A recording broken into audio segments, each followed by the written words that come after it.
Goodnight, Peter, a Peter Rabbit tale. Goodnight, Peter.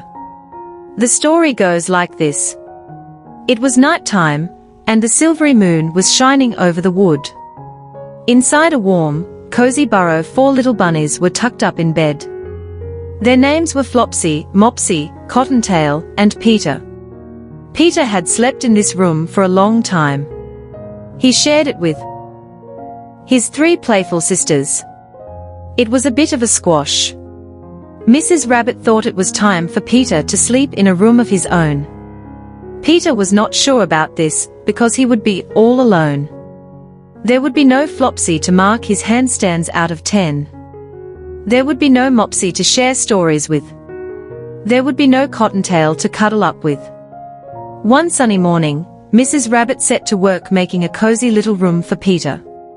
"This is just the place for you, Peter," she said. "A lovely, snuggly spot.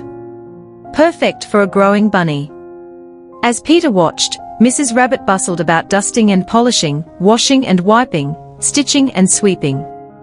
Finally, Peter's new room was finished, and it was really very lovely. There was plenty of space for everything. Even his feet, which felt nice and toasty. Peter had only just closed his eyes when... "Woo! What is that noise?" said Peter, sitting up in bed. The noise echoed around his big, lonely room. Peter was never going to be able to sleep now. Peter sprang out of his bed, and straight back to where his sisters were. "There's no room in this bed," muttered Flopsy. "Your feet are too cold," said Mopsy, pulling the blankets tighter around her. "You can share with me," whispered Cottontail kindly. But there really wasn't enough space for Peter.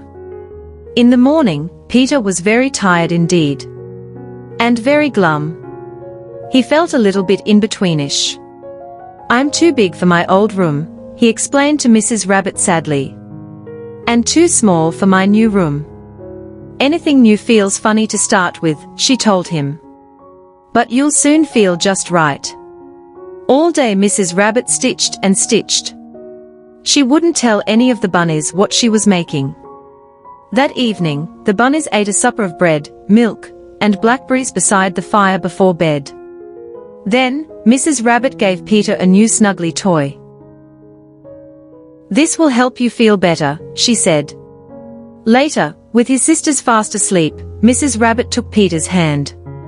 "Time for bed," she whispered, gently leading him to his new room. Peter's toy felt cozy, and as Mrs. Rabbit tucked him up, as she'd always done, so did his new room. Peter knew he was in the new room, but now it felt more cozy, more peaceful. There was enough space to play and Peter felt just right. He snuggled down in his bed and fell fast asleep. "Sweet dreams, Peter," whispered Mrs. Rabbit,